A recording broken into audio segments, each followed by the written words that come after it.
السلام علیکم قابل قدر سامعین کرام، میں آپ کو آج ایک انتہائی دلچسپ سنسنی خیز اور خوفناک انجام سے دوچار ہونے والے قتل کے مقدمے کا احوال بتانے والا ہوں۔ میں اس کے تمام واقعات سے اس لیے بخوبی واقف ہوں کہ نہ صرف یہ مقدمہ میں نے لڑا بلکہ اس کے تمام واقعات سے آگاہی حاصل کرنے کے لیے میں نے بہت محنت کی۔ تو جناب پھر آتے ہیں اس مقدمے کی طرف۔ شاہینوں کے شہر سرگودھا اور اسلام آباد میں جنم لینے والے اس قتل کے مقدمے کے واقعات کا آغاز یوں ہوتا ہے۔ سرگودھا کے ایک زمیندار گھرانے سے اس داستان کا تعلق ہے۔ اس زمیندار نے بہت سی بھینسیں پال رکھی تھیں، کیونکہ یہ زمینداروں کے ڈیرے کا ماحول ہوتا ہے کہ اس کے ہاں جو ہے گائے بھینسیں گھوڑے وغیرہ پالے جاتے ہیں، اور وہ اس مقصد کے لیے اپنے ہاں ملازم رکھتے ہیں۔ ایک ایسا ہی ملازم جو نوجوان تھا اس زمیندار گھرانے نے اپنے پاس رکھا۔ پھر یوں ہوتا ہے کہ اس زمیندار گھرانے کی لڑکی اس ملازم کے عشق میں مبتلا ہو جاتی ہے۔ فصلوں کا وقت جب آتا ہے تو یہ دونوں گھر سے بھاگتے ہیں۔ گھر سے بھاگتی ہوئی یہ لڑکی 100 تولے سونا اور ساتھ کافی سارے پیسے لے کے فرار ہوتی ہے۔ جب یہ لوگ سرگودھا سے بھاگ کر اسلام آباد آتے ہیں تو ان کے لیے بڑا مسئلہ تھا کہ وہ کہاں پناہ لیں اور کس کے ہاں رہیں۔ تو اس لڑکے کو کام تو کوئی آتا نہیں تھا، اس لیے اس نے سوچا کہ میں ایسی جگہ جو ہے عارضی طور پہ ملازم ہو جاؤں جہاں یہی کام مجھے کرنا ہو کہ میں بھینسوں کی دیکھ بھال کروں۔ تو اس نے اسلام آباد کی پہاڑوں کے پاس ایک گجر کے باڑے میں ملازمت کر لی، اور انہوں نے امانت کے طور پر اپنا سونا اور پیسے جو ہے اس گجر کے پاس بطور امانت رکھے۔ تو گجر نے آہستہ آہستہ اس لڑکی کے ساتھ جو ہے اپنے تعلقات بنا لیے۔ اب گجر نے اس لڑکے کو کہا کہ CDA والے دن کو جو ہے بھینسیں چرانے نہیں دیتے، اس لیے تم رات کو جو ہے یہ بھینسیں لے کے چرایا کرو۔ تو یہ لڑکا رات کو بھینسیں لے کے جاتا تھا اور گجر اس کے گھر آ جاتا تھا۔ تو اس کی بیوی کے ساتھ جو ہے کیونکہ گجر کی جو ہے آشنائی چل رہی تھی، تو اس دوران اس گجر میں جو ہے لالچ پیدا ہو گیا کہ اس نے کہا کہ ان کے پاس دولت بھی بہت ہے جو میرے پاس ان کی امانت ہے، اور یہ لڑکی بھی بہت خوبصورت ہے، تو ایسی صورت میں مجھے یہ دونوں چیزیں حاصل کرنی چاہیے۔ قانون جاننے والے جانتے ہیں کہ ہمیشہ جرم کا آغاز زن، زر اور زیور سے ہوتا ہے۔ یہاں بھی وہی کہانی دہرائی جاتی ہے۔ تو اس گجر نے رات کو اس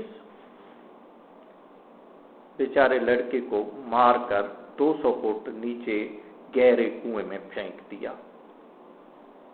اب اس نے پولیس کو پیسے دے کے اس ڈیرے کے پاس رہنے والے غریب مزدوروں کو نامزد کر دیا FIR میں۔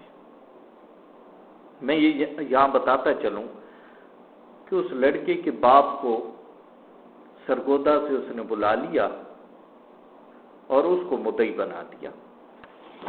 اب یہ مقدمہ عدالت میں زیر سماعت ہوا۔ اس میں ٹوٹل 4 ملزمان کو جو ہے نامزد کیا گیا تھا۔ اس میں سے ایک ملزم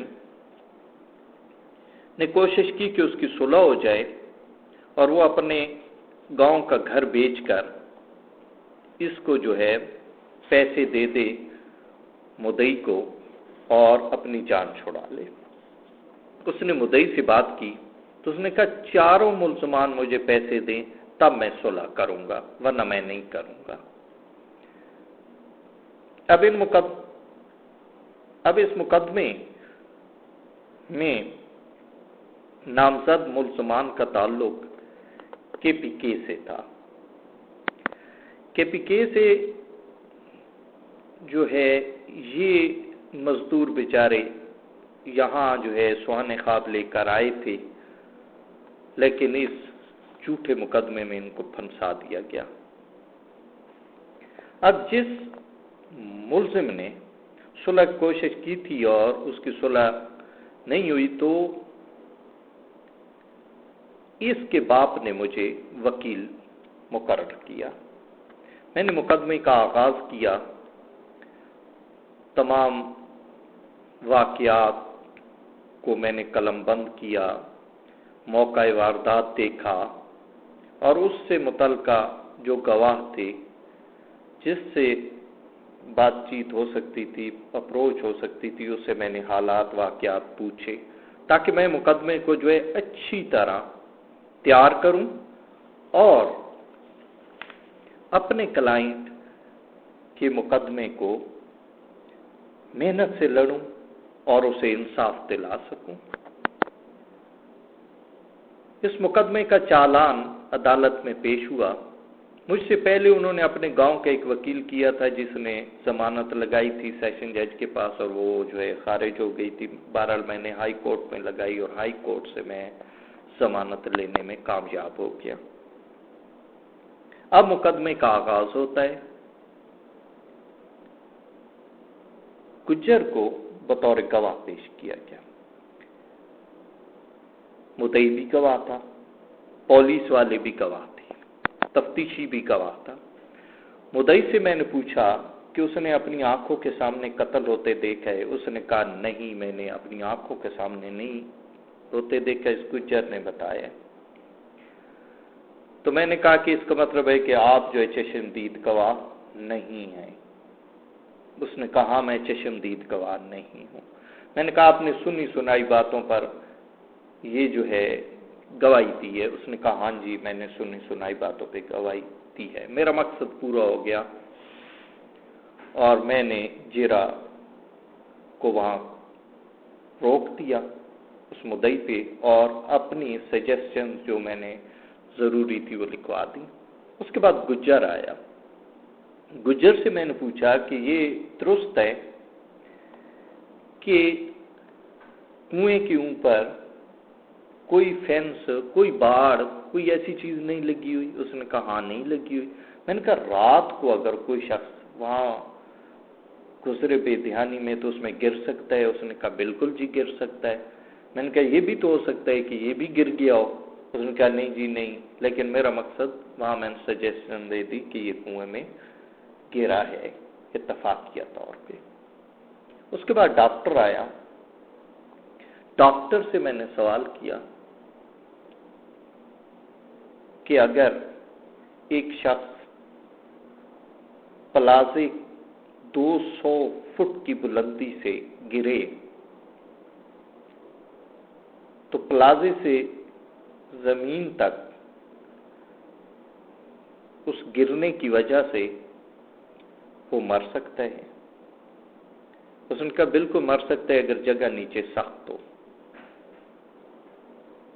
میں ناظرین کو بتاتا چلوں کہ میں سے پہلے گجر سے پوچھ چکا تھا کہ کنواں خشک ہے یا پانی والا ہے؟ اس نے بتا دیا کہ وہ خشک تھا، ہم اس کے نیچے گئے تھے، وہاں سے ہم نے ڈیڈ باڈی نکالی تھی، وہاں پتھر پڑے ہوئے تھے، بہت سخت تھا۔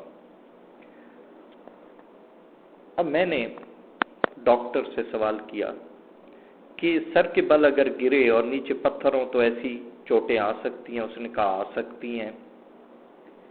میں نے کہا اس کی اگر یہ کنواں بھی 200 فٹ ہے، اتنی بلندی سے جتنی بلندی سے کوئی پلازے سے گرتا ہے، وہ اگر کنویں میں گرے تو وہ مر سکتا ہے؟ اس نے کہا بالکل مر سکتا ہے۔ میں نے کہا یہ بھی ممکن ہے کہ یہ گرا ہو اور سر کے بل گرا ہو اور نیچے پتھروں پہ اس کے سر لگا ہو تو چوٹیں آئی ہوں؟ ڈاکٹر صاحب نے کہا ممکن ہے. میرا مقصد شک پیدا کرنا تھا. میں شک پیدا کرنے میں کامیاب ہو گیا.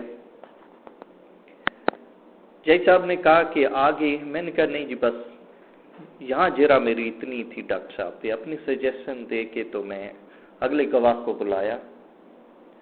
جو فارمل گواہ تھے وہ میں آپ کو نہیں بتاتا کیونکہ آپ کی بوریت بڑھ جائے گی. آخر میں آئیو آیا. آئیو سے میں نے پوچھا کہ آئیو صاحب جب وہاں لڑائی ہوئی تو آپ نے وہاں کے فٹ پرنٹ اٹھائے تھے؟ اس نے کہا نہیں اٹھائے تھے. کیوں؟ پتھریلی جگہ تھی. کہ ٹھیک ہے. میں ادھر ادھر کے سوال کرتا رہا آئیو سے. کرتے کرتے یکدم میں نے آئیو سے پوچھا کہ آئیو صاحب آپ نے خون آلود مٹی جو وقوعے سے لی جاتی ہے وہ آپ نے تھانے کے کس کونے سے اٹھائی تھی؟ اس نے کہا میں نے تو کس کونے سے نہیں اٹھائی تھی, میں نے تو وقوعے سے اٹھائی تھی. میں نے کہا وقوعے پہ تو پتھریلی جگہ تھی, سٹونی پلیس تھی, وہاں سے کیسے آپ نے وہ جو ہے مٹی اٹھا لی؟ تو ہکا بکا رہ گیا. کہنے لگا جی وہ تو سپاہی اٹھا کے لایا, تو مجھے نہیں پتا تھانے کے کسی کونے سے اٹھا کے لایا تھا یا باہر سے اٹھا کے لایا. تو میرا کیس یہاں جو ہے بن گیا. جج صاحب نے کہا آپ آگے جرا نہ کریں, آپ کا مقصد پورا ہو گیا. میں نے وہاں سجیشن دی اور یوں میرا کیس فائنل یہ ہوا کہ چاروں ملزمان بری ہو گئے شک کا فائدہ دے کے. تو دوستوں کو میں کہتا چلوں کہ میرے وکیل بھائیوں, نوجوان بھائیوں, اس دشت وکالت میں قدم رکھنے والے دوستوں, مقدمے کو ہر پہلو سے, ہر لحاظ سے, ہر طریقے سے تیار کیا کریں. آپ جتنی محنت کریں گے, جتنی تیاری کریں گے, یہ آپ کی انویسٹمنٹ ہے. یقین کریں اس مقدمے قتل کے بعد مجھے درجنوں مقدمات قتل کے ملے. تو میرے کہنے کا مقصد یہ ہے کہ آپ جو جرا ہے اس پر بھی عبور حاصل کریں. نہ صرف بحث آپ کی ٹھیک ہونی چاہیے بلکہ جرا بھی ٹھیک ہونی چاہیے, اور ہر سوال آپ ایسے کریں جیسے پل صراط پہ کھڑے ہوئیں. ذرا سا بھی آپ نے ایک لفظ بھی فالتو بولا تو کٹ کے نیچے گر جائیں گے. تو یہ تھا اس دلچسپ, سنسنی خیز اور خوفناک انجام سے دوچار ہونے والے مقدمے کا احوال. مگر آپ کہیں گے خوفناک انجام کیا تھا؟ تو دوستو وہ گجر بعد میں ایک موذی مرض میں مبتلا ہو کر مر گیا. تو قتل جو ہے وہ کوئی بھی کرے وہ پچھتا نہیں ہے, انصاف ہو کے رہتا ہے, کیونکہ آسمانوں پہ انصاف کرنے والا بیٹھا ہے, زمین پہ نہیں ہے. زمین تو یہ سب عارضی سہارے ہیں, طور طریقے ہیں, مگر انصاف کرنے والا منصف اعلیٰ آسمانوں پہ بیٹھا ہے. میرے دوستوں سے ریکویسٹ ہے کہ میرے چینل کو سبسکرائب کریں, میری ویڈیو کو شیئر اور لائک کریں, تاکہ میں مزید اچھی سے اچھی ویڈیوز جو آپ کو علم اور آگاہی بخشیں میں لاتا رہوں. اللہ آپ سب کا حامی و ناصر ہو. اللہ تعالیٰ آپ کو خوش رکھے, خوشحالی دے اور وکالت کے میدان میں کامیابیاں دے. خدا حافظ.